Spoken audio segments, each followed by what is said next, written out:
Hello friends, how are you? You are welcome to Mahesh Guruji class. साथियों, इतना मुस्कुराने का कारण क्या है? बताऊं क्यों? क्योंकि आपको बहुत मज़ा आने वाला है। अच्छा, आपको बहुत मज़ा क्यों आने वाला है? क्योंकि उससे पहले मुझे बहुत मज़ा आने वाला है। अच्छा, मुझे मज़ा क्यों आएगा? क्योंकि आज मैं अपनी इंग्लिश ग्रामर का सबसे फेवरेट टॉपिक आपको पढ़ा रहा हूँ, पार्ट्स ऑफ ए सेंटेंस। एक सेंटेंस के पार्ट्स क्या होते हैं? यदि हम सेंटेंस को खोलें, उसको डिटेल करें, तो उसके अंदर क्या क्या पार्ट्स, क्या क्या अंग, क्या क्या भाग पाए जाते हैं, जो कि हर इंग्लिश लर्नर को जानना बहुत जरूरी है। मैं कह सकता हूं इंग्लिश ग्रामर की सबसे बेसिक क्लास है ये। अक्सर अपने वीडियोस में बताता हूं, देखिए आप कितना इंग्लिश ग्रामर को पढ़ लो, निष्कर्ष एक सेंटेंस पे आता है। यानी इंग्लिश ग्रामर को समझने का मतलब है एक सेंटेंस को समझना, एक सेंटेंस में क्या क्या रूल्स अप्लाई होते हैं, क्या क्या चीजें अप्लाई होती हैं। जब ये बात समझ में आ जाती है ना, तो ऑटोमेटिकली इंग्लिश ग्रामर में हमारा इंटरेस्ट बढ़ता चला जाता है। तो आज का वीडियो बहुत ही मस्ट है, इसको पूरा देखना। और हाँ, वीडियो को अभी से लाइक कर दो, क्योंकि बाद में आप भूल जाओगे। और यदि आप चैनल पर नए आए हो तो चैनल को सब्सक्राइब जरूर करना। तो देखिए एक सेंटेंस के क्या क्या पार्ट्स होते हैं। तो देखिए एक सेंटेंस के ये सारे पार्ट्स हैं। इनमें से सब्जेक्ट वर्ब होती ही है। तो देखिए यहाँ पे क्या लिखा है, सब्जेक्ट एक सेंटेंस में जरूर होता है, वर्ब एक सेंटेंस में जरूर होती है, होती कर दो इसको। ऑब्जेक्ट हो सकता है, कंप्लीमेंट जरूर होता है लेकिन एक शर्त पे, जरूर होता है लेकिन एक शर्त है, कंडीशन है, तभी जरूर होगा। और एडवर्बियल्स हो सकते हैं। तो ये एक सार लिख दिया, एक निष्कर्ष लिख दिया कि सब्जेक्ट जरूर होगा, वर्ब जरूर होगी, ऑब्जेक्ट हो सकता है, एडवर्बियल्स हो सकते हैं, और कंप्लीमेंट होगा ना, तो होगा तो जरूर लेकिन एक शर्त पे होगा। तो अब मैं इनमें से एक एक को आपके सामने डिटेल कर देता हूं कि सब्जेक्ट क्या है, कैसे कैसे हमारे सामने आ सकते हैं, वर्ब किस किस रूप में हमारे सामने आ सकती है, ऑब्जेक्ट क्या होता है और कितने प्रकार के होते हैं, कंप्लीमेंट क्या होता है, कितने प्रकार के होते हैं, एडवर्बियल सेंटेंस में कैसे देखते हैं। मैं सच बता रहा हूँ, बहुत इंटरेस्टिंग चीज है। वीडियो को जरूर पक्का पूरा देखना, मतलब व्यूज के लिए नहीं बोल रहा, देखना यार, नॉलेज बढ़ जाएगी। आपको बहुत सारी बातें ऐसी पता चलेंगी जो निश्चित ही आज तक आपको पता ना होंगी, और बहुत सारी चीजें ऐसी पता चलेंगी जो पहले आपके दिमाग में कुछ थी, आज कुछ होंगी। ठीक है, इसलिए वीडियो बहुत मस्त है। तो हाँ, लेकिन सबसे पहले ये तो बता दूं हल्का सा कि एक सेंटेंस क्या होता है। बहुत ही सिंपल सी बात है। सेंटेंस मतलब ग्रुप ऑफ वर्ड्स, शब्दों का समूह, which gives a complete sense, जो एक पूरा पूरा अर्थ दे दे। अच्छा, उसमें ग्रामर के अनुसार एक सब्जेक्ट और उसके साथ एक वर्ब होना कंपलसरी है। यानी group of words which has a subject and verb and gives a complete sense called sentence. शब्दों का समूह जिसमें एक सब्जेक्ट हो, एक वर्ब हो और एक कंप्लीट सेंस दे दे। यानी मैं अगर आपसे कुछ कहूँ ना तो आपको समझ में आ जाए, लेकिन उसमें कुछ ग्रामर के रूल्स भी होते हैं जो हमें यहां पता चलेंगे। तो ठीक है, सेंटेंस की परिभाषा मैंने पहले भी कई वीडियोस में दे दी, कोई खास बात नहीं है। हम यहां पे पढ़ रहे हैं पार्ट्स ऑफ सेंटेंस। तो सबसे पहला पार्ट है इसका सब्जेक्ट। मैं एक एक को आपके सामने डिटेल कर दूंगा और आपकी नॉलेज बढ़ जाएगी। तो देखिए सब्जेक्ट जिसको हिंदी में कहते हैं कर्ता। कर्ता मतलब करने वाला, किसी काम को करने वाला। अरे हाँ, वीडियो शुरू करने से पहले खास जानकारी जो हर वीडियो के शुरू में दी जाती है। जानकारी ये है, देखिए यहाँ पर YouTube पे आपको हमारे द्वारा पढ़ाई गई इंग्लिश ग्रामर टुकड़ों में मिलती है। मतलब ये टॉपिक यहाँ मिल गया, ये यहाँ मिल गया। लेकिन यदि आपको हमारे द्वारा पढ़ाई गई इंग्लिश ग्रामर समझ में आती है और आप चाहते हैं कि सारे टॉपिक्स आपको एक साथ एक जगह सीक्वेंस में मिल जाए, तो ये चीज़ अवेलेबल है। प्ले स्टोर पर जाइए, महेश गुरुजी एप्लीकेशन को डाउनलोड कीजिए। उसके पेड कोर्स में आपको एक कंप्लीट इंग्लिश ग्रामर कोर्स मिलेगा, और हाँ, स्पोकन कोर्स भी है। तो उस कंप्लीट इंग्लिश ग्रामर कोर्स में हमने सारे के सारे इंग्लिश ग्रामर को सीक्वेंस में 1 बाय 1 करके सारे टॉपिक्स को कवर किया है विद PDF नोट्स। यानी दो चीज़ें, आप वीडियो देख सकते हो और PDF में उन टॉपिक्स को पढ़ भी सकते हो। हाँ, मेहनत लगी है तो थोड़ी फीस है, आप चाहें तो परचेज कर सकते हैं। मैं कभी किसी को फोर्स नहीं करता, यूट्यूब पर आपका वेलकम है। धड़ल्ले से पढ़ाता हूँ, फिर कह रहा हूँ मैं आपको सिखा के छोड़ूंगा, और आज आपको सेंटेंस अच्छे समझ में आ जाएगा। तो सबसे पहली चीज सब्जेक्ट। सब्जेक्ट मतलब हिंदी में बोलते हैं कर्ता। अब देखिए सब्जेक्ट अगर मैं अपनी भाषा में कहूं तो सेंटेंस का हीरो, यानी सेंटेंस के शुरू में जो आता है, जिसके बारे में कोई बात चल रही होती है, सब्जेक्ट होता है। वैसे ग्रामर के अनुसार इसकी डेफिनेशन ये है कि देखिए जो डूअर हो, जो किसी काम को करने वाला हो, या जिसको डिस्क्राइब किया जाए, जिसके बारे में कुछ बताया जाए, एक सब्जेक्ट होता है। लेकिन ये कैसी कैसी शक्ल में हमारे सामने आ सकता है? तो ये 4 शक्ल में हमारे सामने आ सकता है, मतलब 4 चीजें हो सकता है। तो देखिए सबसे पहला ये नाउन, एक नाउन यानी किसी का नाम हो सकता है। जैसे मैं यहाँ पे कहूँ Anil is my friend, Anil मेरा दोस्त है। तो ये जो एक सेंटेंस है, एक ग्रुप ऑफ वर्ड्स है जिसमें एक सब्जेक्ट है, एक वर्ब है, जिसमें एक जानकारी दी गई है। देखिए सेंटेंस में हमेशा एक जानकारी दी जाती है और जानकारी पूरी होनी चाहिए। तो अनिल मेरा दोस्त है, मैंने एक जानकारी दी और जानकारी एक सेंटेंस के माध्यम से गई। सेंटेंस में ग्रुप ऑफ वर्ड्स हैं जिसमें सब्जेक्ट और वर्ब है और कुछ अदर वर्ड है, और अदर वर्ड को हम यहाँ पे आज डिटेल करेंगे। लेकिन इसमें मैं सब्जेक्ट की बात कर रहा हूँ। तो अनिल जो है ना सब्जेक्ट, वो एक नाउन है, तो एक नाउन हो सकता है। दूसरा हमारा सब्जेक्ट एक प्रोनाउन हो सकता है। प्रोनाउन मतलब ऐसे वर्ड जो नाउन को रिप्लेस करें, नाउन के स्थान पे काम में आए, प्रोनाउन होते हैं। जैसे मैं यहाँ पे कहूँ सी रोट ए स्टोरी, उसने एक कहानी लिखी थी। तो देखिए ये भी एक सेंटेंस है, इसमें जानकारी दी गई है कि उसने कहानी लिखी थी, सब्जेक्ट है, वर्ब है और एक कंप्लीट सेंस है। लेकिन इसमें जो सब्जेक्ट है वो किसी का नाम नहीं है, कोई प्रोनाउन है। जैसे सी, तो ये हमारा सब्जेक्ट एक प्रोनाउन हो सकता है, किसी का नाम हो सकता है या कोई प्रोनाउन हो सकता है। इसके अलावा हमारा नाउन एक फ्रेज के रूप में हो सकता है, तो फिर हमारा सब्जेक्ट नाउन फ्रेज कहलाएगा। देखिए नाउन मतलब किसी का नाम हो, ठीक है, लेकिन वो नाम सिंगल वर्ड में ना आए, एक फ्रेज के रूप में आए। फ्रेज क्या होता है? Group of words. हमारे पार्ट्स ऑफ स्पीच जब ग्रुप ऑफ वर्ड में आए तो वो फ्रेज के रूप में होते हैं, ठीक है। तो यहाँ पे नाउन फ्रेज एग्जाम्पल से देखो। एक तो मैं यहाँ पे कहूँ डॉग इज बार्किंग, कुत्ता भौंक रहा है। तो देखिए डॉग क्या है? जाति है, कॉमन नाउन है, लेकिन है तो एक ही ना, तो नाउन हो गया। लेकिन इस बात को मैं ऐसे कहूं our black dog is barking, हमारा काला कुत्ता भौंक रहा है। तो देखिए यहाँ पे हेड वर्ड क्या है? नाउन कौन है? डॉग है, लेकिन वो सिंगल नहीं आया, अकेला नहीं आया, ग्रुप ऑफ वर्ड्स में आया, तो नाउन फ्रेज हो गया। अवर ब्लैक डॉग, हमारा काला कुत्ता। इसमें अवर और ब्लैक ये दो इसके मॉडिफायर्स है, यानी इस कुत्ते की विशेषता बताने वाले वर्ड है। अवर मतलब एक तो कुत्ता हमारा है और दूसरा उसका रंग काला है, वो काला है, तो ये अतिरिक्त मॉडिफायर्स हो गए। तो यहाँ पर ये पूरा नाउन फ्रेज हो गया। तो कई बार हमारा सब्जेक्ट जो कि एक नाउन होता है वो कुछ मॉडिफायर्स के साथ इस तरह से आ सकता है, तो फिर हमारा सब्जेक्ट इस शक्ल में भी हमारे सामने हो सकता है। और चौथा इसका होता है कंपाउंड, मतलब हमारा नाउन एक कंपाउंड वर्ड के रूप में आ सकता है, यानी संयुक्त। जैसे मैं यहाँ पे कहूँ, एक तो मैंने कहा अनिल इज माई फ्रेंड, लेकिन मैं यहाँ पे ये कहता Anil and Ashok are my friends.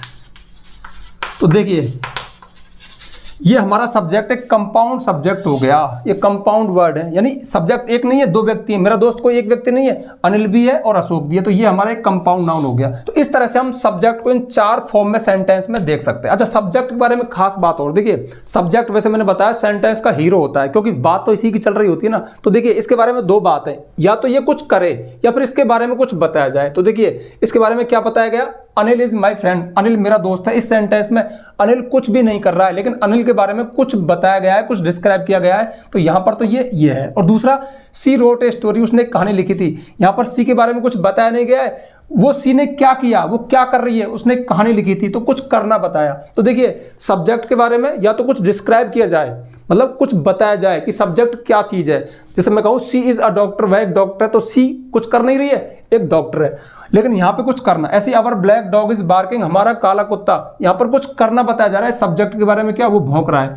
Anil and Ashok are my friends, Anil और अशोक मेरे मित्र हैं। तो अनिल और अशोक जो कि कंपाउंड सब्जेक्ट है, यहाँ पर कुछ कर नहीं रहे, इनके बारे में कुछ बताया गया। तो सब्जेक्ट के बारे में दो बात है, या तो ये डूअर होता है, मतलब कुछ करने वाला होता है, या इसके बारे में कुछ डिस्क्राइब किया जाता है, ये खास बात, ठीक है। अब बढ़ते हैं आगे वर्ब। अब देखिए वर्ब भी जिस तरह से सेंटेंस में एक सब्जेक्ट जरूरी है, उसी तरह से वर्ब भी जरूरी है। ध्यान रखना, सेंटेंस में जरूर होता है, जरूर होती है, ये नहीं हो सकते हैं। अगर ये दो भी हैं तो भी सेंटेंस हो जाता है।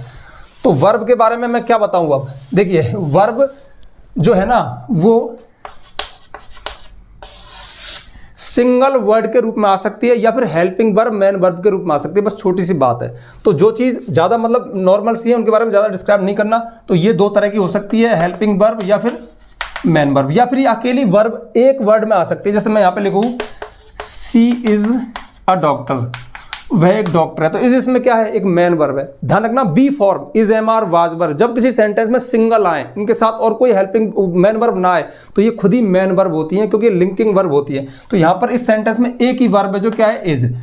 मैं और लिखूँ जैसे रानी सेंग अ सॉन्ग, रानी ने एक गीत गाया था। इस सेंटेंस में वर्ब क्या है, सेंग, यानी गाया था, वर्ब की सेकंड फॉर्म है, लेकिन एक ही वर्ड है, क्योंकि प्रेजेंट इंडेफिनिट टेंस और पास्ट इंडेफिनिट टेंस के अफर्मेटिव सेंटेंस में सिर्फ मेन वर्ब आती है, हेल्पिंग वर्ब नहीं होती। तीसरा मैंने लिखा जैसे Kapil was playing cricket, Kapil cricket खेल रहा था। इस सेंटेंस में कपिल तो सब्जेक्ट हो गया, वाज हेल्पिंग वर्ब है और प्लेइंग मेन वर्ब है। तो ये इस तरह से हमारे सामने आ सकती है, यानी जो वर्ब का कॉन्सेप्ट है वो इस तरह से 3 रूपों में आपके सामने आ सकता है, या तो लिंकिंग वर्ब के रूप में is am are was verb, ठीक है, तो ये मेन वर्ब कहलाएगी, या फिर 2 टेंस ऐसे हैं जिनमें सिर्फ वर्ब आती है, जो ये रहे प्रेजेंट इंडेफिनिट और पास्ट इंडेफिनिट। प्रेजेंट इंडेफिनिट होता तो कैसा होता, रानी सिंग्स अ सॉन्ग, रानी ये गीत गाती है। इसके अलावा मोस्ट ऑफ ज्यादातर ये हेल्पिंग वर्ब मेन वर्ब के रूप में आते हैं। जैसे एक और देख लो, आई कैन स्विम, मैं तैर सकता हूं। इस सेंटेंस में 2 है, मेन वर्ब स्विम है और कैन हेल्पिंग वर्ब है, तो मॉडल भी हेल्पिंग वर्ब कहलाते हैं। तो ये हमारा वर्ब का कॉन्सेप्ट हो गया। और इसके बाद आता है ऑब्जेक्ट, जिसे हम हिंदी में कहते हैं कर्म। देखिए सब्जेक्ट वर्ब तो नॉर्मल है, सबको पता है, हम सब पहचान लेते हैं, लेकिन ऑब्जेक्ट क्या है, कंप्लीमेंट क्या है, एडवर्बियल्स क्या है, जब इनको बताऊंगा तो थोड़ा ध्यान रखना। ऑब्जेक्ट को हिंदी में कहते हैं हम कर्म। सबसे पहली बात, जरूरी बात, ठीक है, जो मेरे दिमाग में अभी चल रही है, जिसको आप क्लियर कर लेना। बहुत सारे टीचर ये बता देते हैं बचपन में कि सेंटेंस में सब्जेक्ट होता है, वर्ब होती है, उसके बाद ऑब्जेक्ट। मतलब ऑब्जेक्ट को इतना फेमस कर दिया, ऐसा कंपलसरी सब बना दिया कि बहुत सारे स्टूडेंट्स के दिमाग में बात चली गई कि ऑब्जेक्ट भी सेंटेंस में जरूर होता है। जबकि मैं आपको फिर बता रहा हूँ, ये कतई जरूर नहीं होता, मतलब हो सकता है और नहीं हो सकता, दोनों ही बात है। ये बात मैं आपको भी बता दूंगा। तो हिंदी में कहते हैं कर्म।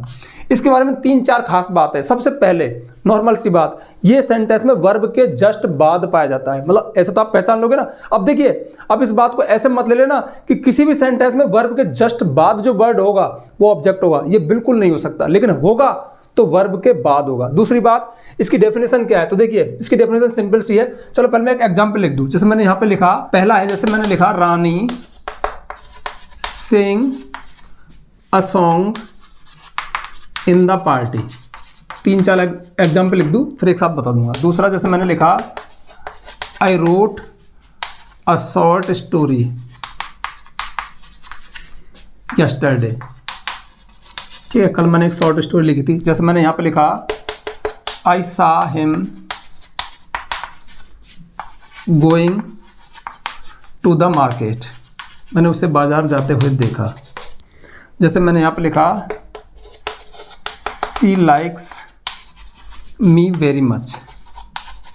तो मैंने 4 एग्जाम्पल लिखे। एग्जाम्पल क्या, 4 सेंटेंस आपके सामने लिखे, जिनमें से रानी सब्जेक्ट है, सिंग वर्ब है, आई सब्जेक्ट है, रोट वर्ब है, आई सब्जेक्ट है, सा वर्ब है, सी सब्जेक्ट है, लाइक्स वर्ब है। अब बात करते हैं ऑब्जेक्ट की। तो देखिए वर्ब के जस्ट बाद, अब चूंकि यहाँ पे ऑब्जेक्ट के नीचे लिखे हैं तो इन चारों में तो निश्चित होगा ही, लेकिन फिर भी कैसे आइडेंटिफाई करें। अच्छा, कैसे आइडेंटिफाई करें ये बताने से पहले थोड़ी ग्रामेटिकल इसकी डेफिनेशन क्या है वो बता दूं। तो देखिए ऑब्जेक्ट सेंटेंस में वो चीज होती है जो एक्शन को रिसीव करता है, या हम कह सकते हैं जिस पर वर्ब का सबसे ज्यादा प्रभाव पड़े, या हम कह सकते हैं जो वर्ब के पर्पज को, उद्देश्य को पूरा करे। जैसे देखिए रानी सिंग, रानी ने गाया, इसमें एक्शन क्या है, सिंग गाना।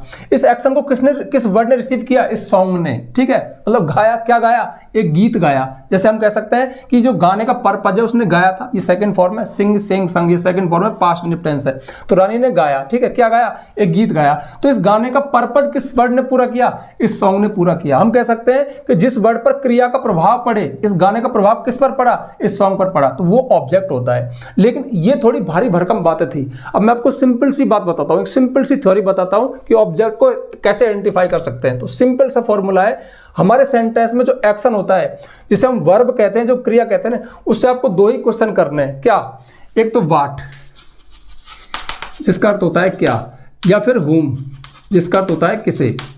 आपको 2 क्वेश्चन करने हैं, क्या अथवा किसे। जो आंसर आएगा ऑब्जेक्ट होगा। तो देखिए रानी सिंग, रानी ने गाया, क्या गाया, अ सॉन्ग, एक गीत, तो ऑब्जेक्ट क्या हुआ, ए सॉन्ग हुआ। ऐसा ही आई रोट, मैंने लिखी, क्या लिखी, अ शॉर्ट स्टोरी, एक छोटी सी कहानी, ठीक है। ये 3 वर्ड मिला के ऑब्जेक्ट है। इसमें हेड वर्ड क्या है, स्टोरी है, लेकिन ये मॉडिफायर्स है। इस स्टोरी के बारे में कुछ अतिरिक्त बताया गया कि वो एक थी, मतलब कोई भी इंडेफिनिट थी और एक छोटी सी कहानी थी, ठीक है। I saw him going to the market, मैंने उसको बाजार जाते हुए देखा। तो आई सा, मैंने देखा, क्या देखा, क्या में कोई आंसर नहीं आया, तो मैंने किसे देखा। भाई क्या से आंसर ना आया तो फिर किसे से करो, किसे देखा, हिम, उसे देखा। तो हिम क्या है, हिम ऑब्जेक्ट है। हाँ, एक और मैं भूल गया था, जो हमारा ऑब्जेक्ट है ना वो कोई लिविंग चीज हो सकता है फिर या फिर नॉन लिविंग हो सकता है। और मोस्ट ऑफ जब हम क्या से पूछेंगे ना, क्या में जो आंसर आएगा वो कोई नॉन लिविंग चीज होगी। जैसे देखिए यहाँ पे सॉन्ग है, नॉन लिविंग है। शॉर्ट स्टोरी है, छोटी कहानी, नॉन लिविंग है। आई ड्रिंक मिल्क, मैं दूध पीता हूँ, क्या पीता हूँ, मिल्क, तो मिल्क क्या है, नॉन लिविंग है। लेकिन किसे में जब पूछेंगे तो जो आंसर आएगा ना वो लिविंग होगा। जैसे आई सा हिम, मैंने उसको देखा, तो हिम यहाँ पर कोई नॉन लिविंग चीज नहीं है, कोई लिविंग है, मतलब किसी पर्सनल प्रोनाउन की ऑब्जेक्टिव फॉर्म है। तो ध्यान रखना, जब हमारा ऑब्जेक्ट इस क्या से ना मिले, इस किसे से पूछने पे मिले, तो या तो किसी पर्सनल प्रोनाउन की ऑब्जेक्टिव फॉर्म होगा, जैसे हिम हो सकता है, हर हो सकता है, देम हो सकता है, यू हो सकता है, अस हो सकता है, या फिर किसी का नाम हो सकता है। जैसे मैं यहाँ पे कहूँ आई सा मीरा, मैंने मीरा को जाते हुए देखा, तो कोई लड़की है, मतलब कोई लिविंग है। जैसे आई सा मोहन, मैंने मोहन को बाजार जाते हुए देखा। तो ध्यान रखना, किसे से पूछने पर कोई लिविंग आएगा यहाँ पे। अगला देखिए, सी लाइक्स मी वेरी मच, वह मुझे बहुत पसंद करती है। यहाँ पे लिख दूँ यू, तुमको बहुत पसंद करती है। मैं यहाँ पे लिखूँ हिम, उसको बहुत पसंद करती है। देम, उनको करती है। या फिर मैं लिखूँ राकेश, राकेश को करती है। राव, मतलब कोई भी नाम लिख सकता हूँ। तो ध्यान रखना, किसे में पूछने पर यह आएगा। अब देखिए सबसे खास बात क्या है, सबसे खास बात यह है कि किसी सेंटेंस में ऑब्जेक्ट कर्म तभी हो सकता है जबकि सेंटेंस में कोई ट्रांजिटिव वर्ब आई हो, यानी सकर्मक क्रिया आई हो। अब देखिए वर्ब दो तरह की हो सकती है, ट्रांजिटिव, इंट्रांजिटिव। ट्रांजिटिव मतलब सकर्मक, इंट्रांजिटिव मतलब अकर्मक। ट्रांजिटिव वर्ब होती है जो अपने साथ ऑब्जेक्ट लेती है और इंट्रांजिटिव नहीं लेती। ये जितनी वर्ब मैंने लिखी है ना सब ट्रांजिटिव वर्ब है। अच्छा, पता कैसे लगाएं कोई वर्ब ट्रांजिटिव है इंट्रांजिटिव है? अरे सिंपल सी बात है यार, जिस वर्ब में क्या और किसे, ये दो क्वेश्चन अगर आप करो तो आंसर मिले तो वो ट्रांजिटिव है। जैसे देखिए रानी सेंग, रानी ने गाया क्या, अब यहाँ पे सॉन्ग, अब पोयम भी तो हो सकता था, मतलब कुछ और गाया, कुछ भी गाया, तो क्या गाया, अब क्या पूछने पर कुछ मिलेगा। जैसे आई रोट, मैंने लिखी, क्या लिखी, ए शॉर्ट स्टोरी, एक छोटी कहानी, ए पोयम, एक कविता, एंड ऐसे एक निबंध लिखा, पैराग्राफ लिखा, कुछ भी लिखा, तो मतलब लिखा क्या, ठीक है। तो इसमें आंसर आ सकता है, तो ऑब्जेक्ट होता है। ऐसी सा देखा, किसे देखा, लाइक्स पसंद करता है क्या, तो जिनमें क्या और किसे लग जाए वो वर्ब ट्रांजिटिव वर्ब होती है, सकर्मक क्रिया होती है। तो ध्यान रखना, जिस सेंटेंस में ट्रांजिटिव वर्ब होगी ऑब्जेक्ट उसी में मिलेगा, और जिस सेंटेंस में इनट्रांजिटिव वर्ब होगी उसमें ऑब्जेक्ट नहीं मिल सकता। अब इनट्रांजिटिव वर्ब क्या होती है, एग्जांपल से ही बता दूं आपको, और उसी में वो बात भी आपको पता चल जाएगी कि ये कंपलसरी नहीं है। जैसा कि बहुत सारे टीचर बता देते हैं ना कि सेंटेंस में सब्जेक्ट वर्ब ऑब्जेक्ट जरूर होता है। तो देखिए कुछ इनट्रांजिटिव वर्ब के एग्जाम्पल देखिए, उनमें आपको ऑब्जेक्ट नहीं मिलेगा। जैसे मैं यहाँ पे लिखूँ I go to the temple daily, एक सेंटेंस है, सब्जेक्ट है, वर्ब है, कंप्लीट सेंस है, मैं रोजाना मंदिर जाता हूं, सेंटेंस तो है, लेकिन मैं जाता हूं, अब गो जाना, इसमें लगाओ क्या, मैं जाता हूं, क्या जाता हूं, किसे जाता हूं, आंसर आ ही नहीं सकता। तो फिर गो क्या है, एक इंट्रांजिटिव वर्ब है। अब देखिए जब हमने ये चीज पढ़ी कि सब्जेक्ट उसके बाद वर्ब, उसके बाद ऑब्जेक्ट जरूर होता है सेंटेंस में, तो फिर हम पता क्या करेंगे, आई गो के बाद टू या फिर द या फिर टेम्पल, इसको पूरे को ले लेंगे, ये ऑब्जेक्ट है, जो कि गलत है, ये ऑब्जेक्ट है ही नहीं, ये कुछ और ही चीज़ है। अभी नहीं खोलूंगा, इसको रिवील नहीं करूंगा, इसको भी पढ़ा रहने दो। फिलहाल आप ये समझो कि जिस वर्ब में क्या और किसे पूछने पर वर्ब साइलेंट हो जाए, कोई आंसर ना दे, वो इंट्रांजिटिव वर्ब है, और जिस सेंटेंस में इंट्रांजिटिव वर्ब है उसमें ऑब्जेक्ट नहीं पाया जाएगा। तो ऐसे कुछ एक वर्ब ये हैं, जैसे मैं यहाँ पे वर्ब लिख दूँ, गो जाना, कम आना, स्लीप सोना, जैसे लाफ हंसना, वीप रोना, स्माइल मुस्कुराना, और भी हैं थोड़ी सी, लेकिन कितने भी हों आप तो तुरंत पता लगा लोगे ना। देखो मैं जाता हूं क्या किसे, कम आता हूं क्या किसे, स्लीप सोता हूं क्या किसे, लाफ हंसता हूं क्या किसे, वीप रोता हूं क्या, स्माइल मुस्कुराता हूं क्या। तो इनमें क्या और किसे पूछने पर कोई आंसर नहीं आएगा, ये साइलेंट हो जाएंगे। तो ये सभी के सभी इनट्रांजिटिव वर्ब है, इस बात का ध्यान रखना, ये अकर्मक क्रिया है, और जिसमें क्या किसे लग जाए वो ट्रांजिटिव वर्ब है। अब सबसे खास बात, ये आपको समझ में आ गया होगा, इनमें आप क्या किसे नहीं लगा सकते, इनके जस्ट बाद जो वर्ड आएंगे ना वो इनमें से कुछ और ही होंगे, उसको मैं अभी रिवील नहीं करूंगा। फिलहाल आपको एक बहुत इंपॉर्टेंट बात और बता रहा हूं। अब आपके मन में एक बात जरूर बैठ गई होगी, भैया फिर तो जिन सेंटेंस में ट्रांजिटिव वर्ब यानी सकर्मक क्रिया आती है ना, उनमें तो निश्चित ही ऑब्जेक्ट पाया जाता है। ऐसा भी नहीं है, ये तो हमारे बताने के ऊपर निर्भर करता है कि हम जानकारी कैसी दे रहे हैं। जैसे देखिए मैंने एक सेंटेंस लिखा, आई प्ले क्रिकेट डेली, इसका मतलब क्या है कि मैं रोजाना क्रिकेट खेलता हूं। तो देखिए प्ले कैसी वर्ब है, ट्रांजिटिव है, लग गया ना। आई प्ले में खेलता हूं क्या, क्रिकेट, हॉकी, कबड्डी, आंसर आ सकता है ना, आ भी गया क्रिकेट। तो क्रिकेट क्या है इसमें, भाई पूछा क्या, उत्तर आया क्रिकेट, तो ये ऑब्जेक्ट हो गया, बात खत्म। लेकिन एक तो मैं सेंटेंस को ऐसा बोला कि मैं रोजाना क्रिकेट खेलता हूं, एक मैं यार सिर्फ ये बोल रहा हूं आई प्ले डेली, मैं रोजाना खेलता हूं। बोलो सेंटेंस है कि नहीं? आपने मुझसे पूछा सर आप रोजाना खेलते हो, हाँ मैं रोजाना खेलता हूं। अब मैं गेम का नाम नहीं बता रहा, मैं सिर्फ ये बता रहा हूं मैं रोजाना खेलता हूं। या फिर मैं ऐसे कहूं I play daily in the evening, मैं रोजाना शाम को खेलता हूं। तब बताइए प्ले जो कि ट्रांजिटिव वर्ब है, होने पर भी इसमें ऑब्जेक्ट नहीं है, तो डेली कोई ऑब्जेक्ट नहीं है। मैं खेलता हूं क्या, रोजाना खेलता हूं, रोजाना कोई खेल है क्या, मतलब ऑब्जेक्ट तो क्या और किसी से पूछने पर ही आएगा। तो ध्यान रखना डेली इसमें टाइम है, इन द इवनिंग इसमें टाइम है, ऑब्जेक्ट नहीं है। तो इस भूल मत रहना कि यदि सेंटेंस में ट्रांजिटिव वर्ब आ गई, सकर्मक क्रिया आ गई, सकर्मक क्रिया कौन सी हुई जिसमें से क्या और किसी पूछने पर आंसर मिल जाए, तो वो ऑब्जेक्ट लेगी, कोई जरूरी नहीं है। इसलिए मैंने लिखा है कि ऑब्जेक्ट हो सकता है, जरूर नहीं कि होगा, ये जरूरी है, ये जरूरी है, जरूरी नहीं कि होगा, हो सकता है। अच्छा, ऑब्जेक्ट का मैंने काफ़ी डिटेल में आपके सामने क्लियर कर दिया।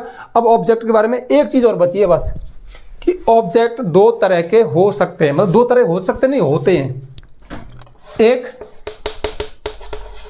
डायरेक्ट ऑब्जेक्ट और दूसरा इनडायरेक्ट ऑब्जेक्ट। ये और आपको बता देता हूँ, ये दो तरह के हो सकते हैं, ठीक है, एक डायरेक्ट ऑब्जेक्ट और एक इनडायरेक्ट ऑब्जेक्ट। इसको सही ढंग से लिख दो यार।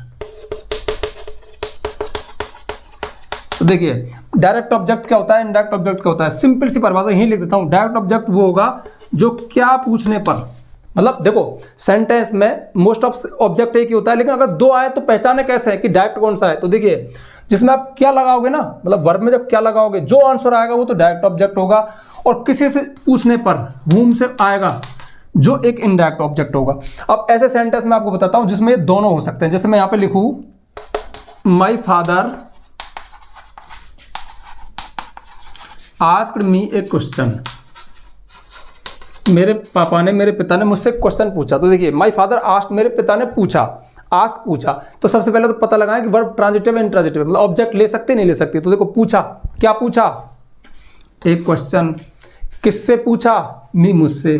देखो दोनों से आंसर आ गया ना। तो ध्यान रखना जब एक ही ऑब्जेक्ट होगा ना, एक ही ऑब्जेक्ट होगा तो या तो क्या से पूछने पर आएगा या किसी से पूछने पर आएगा। लेकिन जिस सेंटेंस में क्या से पूछने पर भी आंसर आ जाए और किसी से पूछने पर भी आंसर आ जाए तो उसमें दो ऑब्जेक्ट होते हैं। जो दो ऑब्जेक्ट हैं उनके नाम है इनडायरेक्ट ऑब्जेक्ट और डायरेक्ट ऑब्जेक्ट। अब खास बात, ग्रामर का पैटर्न ये कहता है, ग्रामर का रूल ये कहता है कि यदि दोनों ऑब्जेक्ट हैं तो इनडायरेक्ट ऑब्जेक्ट पहले आएगा, उसके बाद डायरेक्ट ऑब्जेक्ट आता है। दोबारा रिपीट करूं, यदि सेंटेंस में दोनों ऑब्जेक्ट है तो इनडायरेक्ट पहले आएगा, डायरेक्ट बाद में आएगा। अच्छा, इनडायरेक्ट ऑब्जेक्ट की ग्रामर के अनुसार डेफिनेशन क्या है? देखिए ऑब्जेक्ट तो वो होता है जो वर्ब को रिसीव करता है, लेकिन इनडायरेक्ट ऑब्जेक्ट होता है जो डायरेक्ट ऑब्जेक्ट को भी रिसीव कर ले। मेरे पिता ने पूछा, क्या पूछा, एक क्वेश्चन, किससे, मुझसे। एक क्वेश्चन को किसने रिसीव कर लिया, मी ने। तो मी क्या है, इनडायरेक्ट ऑब्जेक्ट। अब ध्यान रखना मैंने क्या बताया कि जो ऑब्जेक्ट है लिविंग नॉन लिविंग दोनों तरह के हो सकते हैं। तो यहाँ पे एक चीज और आपको पता लग गई होगी कि जो डायरेक्ट ऑब्जेक्ट होगा ना वो हमेशा ही कोई नॉन लिविंग चीज होगा, और जो डायरेक्ट ऑब्जेक्ट होगा ना वो लिविंग होगा। बस ये कॉन्सेप्ट और था, थोड़ा सा मैंने आपको बता दिया। एक एग्जाम्पल और देख लो, मानो मैं यहाँ पे लिखूँ, इसको हटा देता हूँ। अरे मजा आ रहा नहीं आ रहा तुमको? मजा आ रहा है ना, बहुत नॉलेज है इसमें, इस टॉपिक में बहुत नॉलेज है। जैसे मैं यहाँ पे लिखूँ Ravi presented me a gift। मी क्यों लिख रहा हूं मैं, Ravi presented Rani a gift. ठीक है, रवि ने प्रेजेंट की मतलब भेंट की क्या, एक गिफ्ट, किसको, रानी को। तो एक गिफ्ट कौन सा हुआ, डायरेक्ट ऑब्जेक्ट, और रानी क्या हुआ, इनडायरेक्ट ऑब्जेक्ट। अब रानी क्या है, कोई लिविंग है, किसी का नाम है या कोई ऑब्जेक्ट हो सकता है। और जैसे गिफ्ट है, जैसे क्वेश्चन है, जैसे मिल्क है, जैसे स्टोरी है, ये नॉन लिविंग चीज़ है। तो ये हमारा ऑब्जेक्ट का कॉन्सेप्ट पूरी तरह से क्लियर हो गया। यानी ध्यान रखना ये हो सकता है, ये बात मैंने आपको बता दी कि ये हमेशा कंपलसरी नहीं है। ये कब हो सकता है, जब सेंटेंस में ट्रांजिटिव वर्ब हो, यानी ऐसी वर्ब जो अपने साथ ऑब्जेक्ट ले सकती है। पता कैसे लगा सकते हैं, जिसमें क्या और किससे से पूछने पर आंसर आ जाए। ठीक है, तो ये हमारा ऑब्जेक्ट का कॉन्सेप्ट पूरी तरह से क्लियर हो गया। अब हम बढ़ते हैं कंप्लीमेंट पे। ठीक है, पहले मैं इसको साफ कर दूं और चलो अब देखते हैं कंप्लीमेंट। अब कंप्लीमेंट के बारे में मैंने क्या लिखा, सेंटेंस में जरूर होता है लेकिन एक शर्त पे, मतलब जरूर नहीं कि हर सेंटेंस में होगा, लेकिन होगा तो एक शर्त के साथ होगा। लेकिन उससे पहले सबसे काम की जानकारी ये है कि जो हमारे कंप्लीमेंट है ना, वो भी ऑब्जेक्ट की तरह से दो तरह के हो सकते हैं, सब्जेक्ट कंप्लीमेंट और ऑब्जेक्ट कंप्लीमेंट। जो मैंने लिखा है ना कि जरूर होता है लेकिन एक शर्त पे, वो सब्जेक्ट कंप्लीमेंट के बारे में। और सबसे खास बात, यदि आप सेंटेंस को देखोगे ना, तो सब्जेक्ट कंप्लीमेंट का माना कि ये 100, तो इनमें से 90% यूज इसका होता है और 10% ही केवल इसका पाया जाता है। तो सबसे काम की चीज है इस कॉन्सेप्ट में इस चीज को समझना। ये तो आपको मैं बाद में बता दूंगा, तो पहले सब्जेक्ट कंप्लीमेंट बताते हैं। अच्छा, कंप्लीमेंट का मतलब क्या होता है?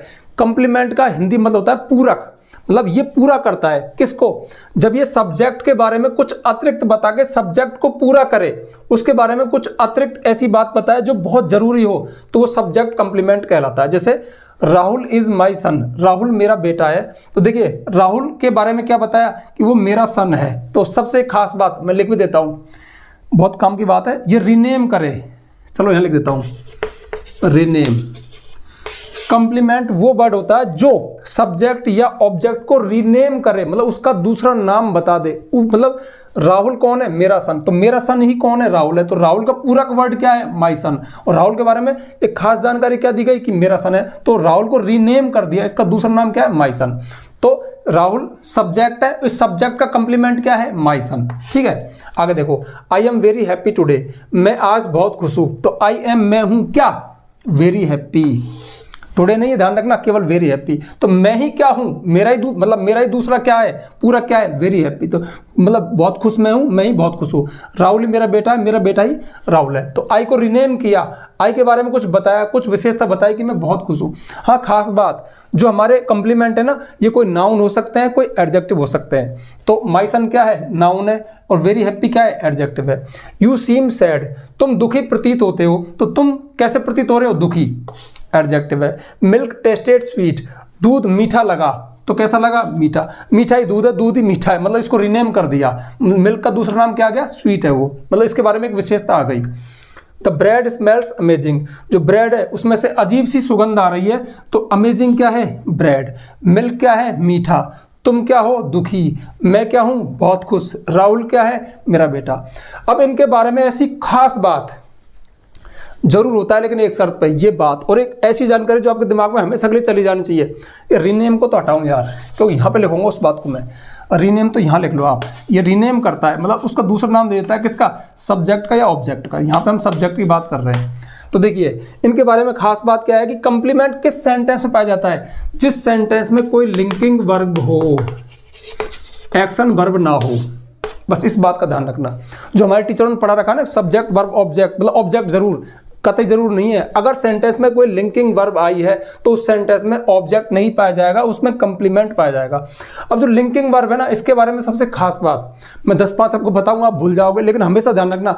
लिंकिंग वर्ब होती है सबसे famous, is am are was were, जो लिंक करती है किसको? जोड़ती है सब्जेक्ट को उसके कंप्लीमेंट से। यानी सब्जेक्ट के बारे में कुछ जानकारी दी जाती है, कोई विशेषता हो सकती है, उसका प्रोफेशन हो सकता है, उसकी कोई क्वालिटी हो सकती है, स्टेट ऑफ बीइंग हो सकती है। तो ऐसे सेंटेंस जो सिंपल सेंटेंस होते हैं, जिनमें कोई एक्शन वर्ब नहीं होती, जैसे राहुल इज माई सन, राहुल मेरा बेटा है, इस सेंटेंस में कोई एक्शन नहीं है।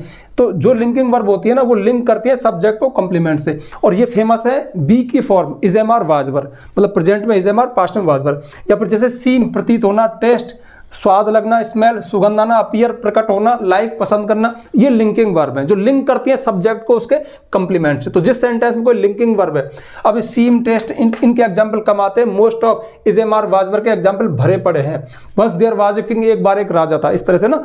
ही was very sad, I am very happy, you are an engineer, she is a doctor, you are very tired. मतलब इस तरह के सेंटेंस, सिंपल सेंटेंस जिनमें कोई एक्शन वर्ब ना हो। तो ध्यान रखना, जिस सेंटेंस में लिंकिंग वर्ब आ गई, और सबसे फेमस लिंकिंग वर्ब में सबसे ज्यादा सेंटेंस निकलेंगे is am are was were के, उनमें ये जरूर होता है शर्त पे। शर्त क्या है? जब सेंटेंस में लिंकिंग वर्ब दी गई हो, जिसमें एक्शन वर्ब ना हो, तब उस सेंटेंस में आपको कंप्लीमेंट मिलता है। अब देखिए ये सेंटेंस राहुल इज माई सन, बहुत सिंपल सेंटेंस है। मैं बहुत दुखी हूं, मैं बहुत खुश हूं, या राहुल मेरा बेटा था, इस तरह का आपने हजारों सेंटेंस देखे होंगे। लेकिन आज आपको पता चला कि इनमें लिंकिंग वर्ब के जस्ट बाद जो बात बताई गई, जो सूचना दी गई, जो जानकारी दी गई, वो एक कंप्लीमेंट होता है। ठीक है, समझ में आया ना? तो ये जरूर होता है, इस शर्त पे शर्त है, लिंकिंग वर्ब सेंटेंस में होगी। और सबसे फेमस लिंकिंग वर्ब है इज एम आर वाज वर।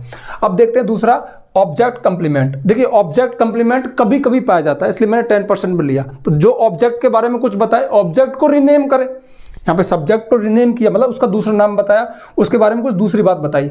और यहाँ पर ऑब्जेक्ट के बारे में सेम चीज़ है, देखो you makes me very sad, तुम मुझे बहुत दुखी करते हो। तो यू मेक्स तुम करते हो, क्या कोई आंसर नहीं, किसे, मुझे, क्या में भी आ सकता है, किसी में भी आ सकता है। ये तो एक वर्ब की फितरत होती है कि वर्ब कैसी है। तो देखिए यू मेक्स मी, तुम बनाते हो किसे, मुझे, तो मी क्या है इसमें ऑब्जेक्ट है, मुझे क्या बनाते हो, वेरी सैड। तो वेरी सैड इस ऑब्जेक्ट का कंप्लीमेंट हुआ, इस मी को रिनेम किया, इस मी के बारे में कुछ और बताया। जैसे यहाँ पे राहुल के बारे में बताया कि मेरा सन है, उसी तरह से मी जो है ना, मुझे बहुत दुखी, इस मी के बारे में कुछ और बताया। तो इस मी जो कि ऑब्जेक्ट है, इसका कंप्लीमेंट है वेरी सैड।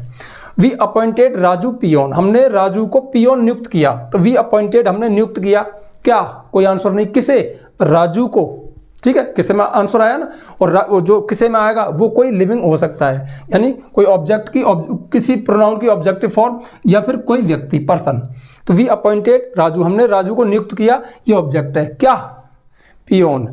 तो यू मेक्स, तुम मुझे बनाते हो क्या, बहुत दुखी, तो क्या नियुक्त किया, पियोन। तो राजू को रीनेम कर दिया, राजू का दूसरा नाम वो पियोन भी है, एक चपरासी भी है। तो दे पेंटेड द हाउस रेड, उन्होंने घर को पेंट कैसा किया, रेड किया। तो दे पेंटेड, उन्होंने पेंट किया क्या, हाउस, द हाउस, मकान को। ये तो ऑब्जेक्ट हो गया, कैसा, रेड।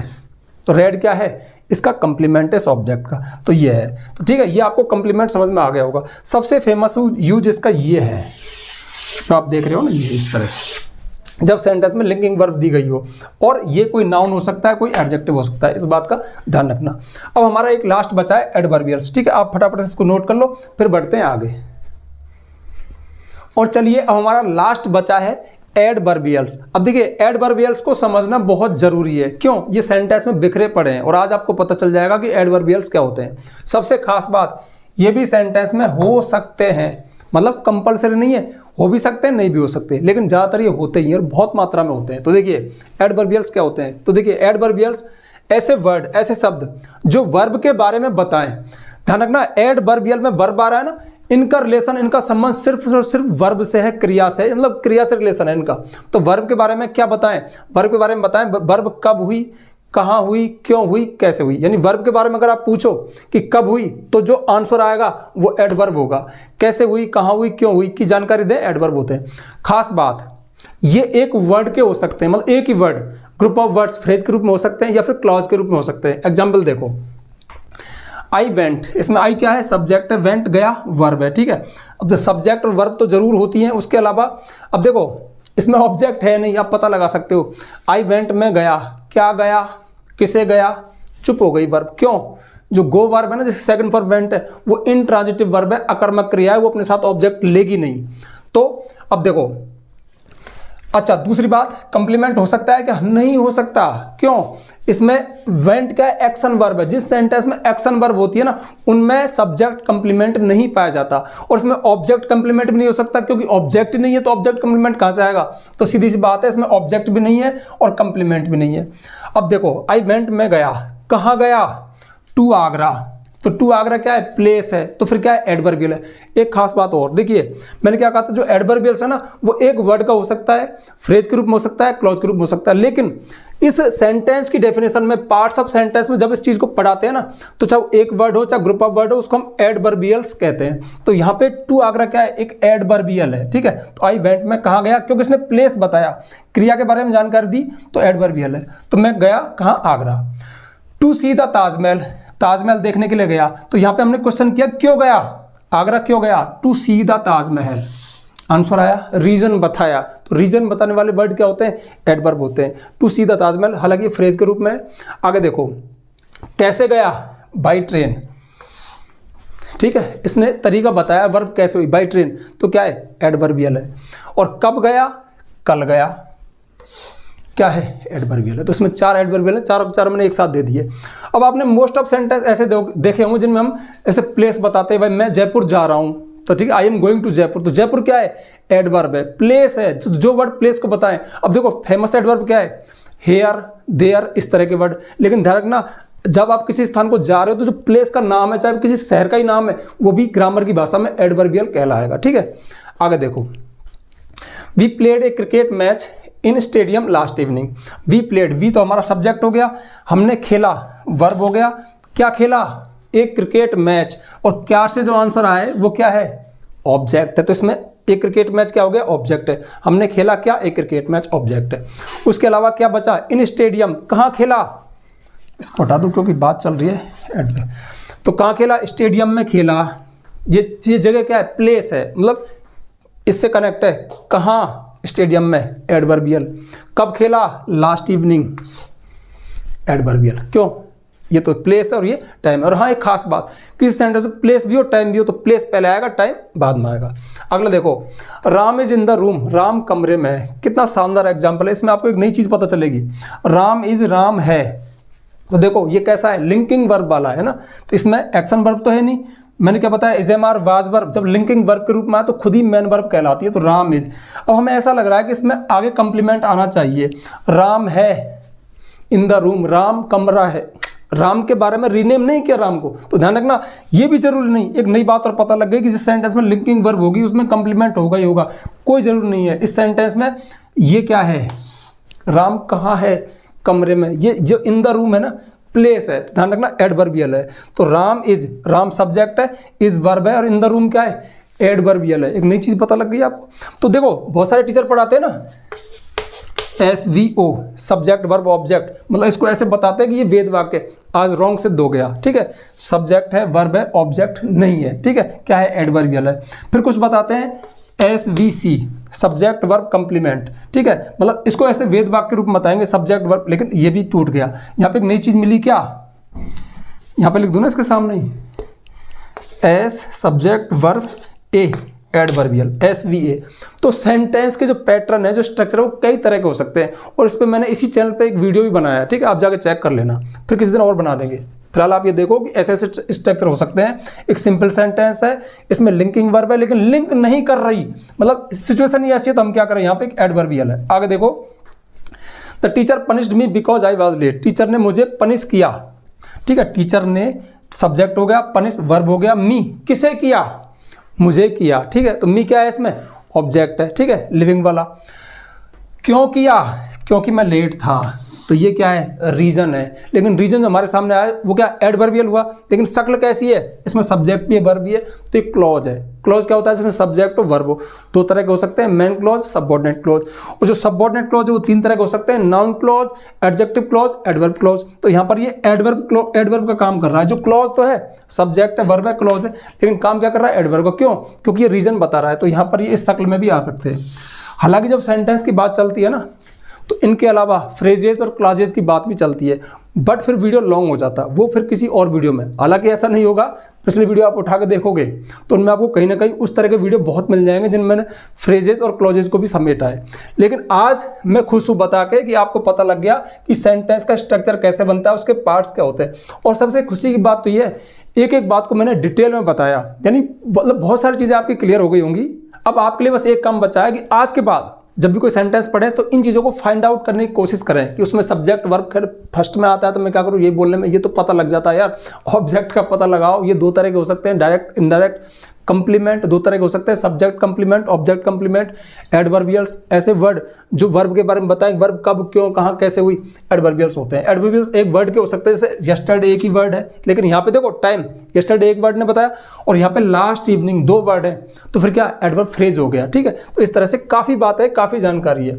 कुल मिला के बात यह है कि हमने आज पार्ट्स ऑफ सेंटेंस को अच्छे से कवर कर दिया, ठीक है। लेकिन हाँ, जाते जाते आपको एक खास जानकारी जो मैंने शुरू में दी थी और अंत में, मतलब क्या है कि यहाँ पे देखो इंग्लिश ग्रामर कोई भी टीचर, मैं नहीं, कोई भी टीचर एक ही वीडियो में कभी कवर नहीं कर सकता। बहुत सारे टॉपिक्स हैं, बहुत सारी चीज़ें हैं, बहुत सारी बारीकियाँ होती है, ठीक है। लेकिन फिर भी आज के वीडियो में आपको जो मिली ना, वो बेसिक एक रूट की जानकारी थी जो हर लर्नर को लेनी चाहिए। आप चाहो ना तो इस वीडियो को आप दोबारा से देखना, मैं सच बता रहा हूँ, बहुत नॉलेज है, यहाँ से आपका ग्रामर में इंटरेस्ट होता है। चलो हाँ, वो बात ये थी, यदि आपको मेरे द्वारा पढ़ाई गई सारी ग्रामर सीक्वेंस में चाहिए तो प्ले स्टोर पर जाइए, महेश गुरुजी एप्लीकेशन को डाउनलोड कीजिए। उसके पेड कोर्स में आपको कंप्लीट इंग्लिश ग्रामर कोर्स मिलेगा, जिसमें सारी ग्रामर आपको सीक्वेंस में मिलेगी, साथ में पीडीएफ नोट्स भी है। हाँ, थोड़ी फीस है, आप चाहें तो परचेज कर सकते हैं। ठीक है, तो अब जल्दी से वीडियो को लाइक कर दो, ज़्यादा से ज़्यादा शेयर किया करो, बहुत नॉलेज भरी पड़ी है यार। ठीक है, और यदि आप चैनल पर नए आए हो तो चैनल को सब्सक्राइब करना, बेल आइकन प्रेस करना, ताकि आपको आने वाले वीडियोज़ की नोटिफिकेशन मिले। आज के लिए बस इतना ही, मिलते हैं नेक्स्ट वीडियो में नेक्स्ट टॉपिक के साथ, तब तक के लिए बाय।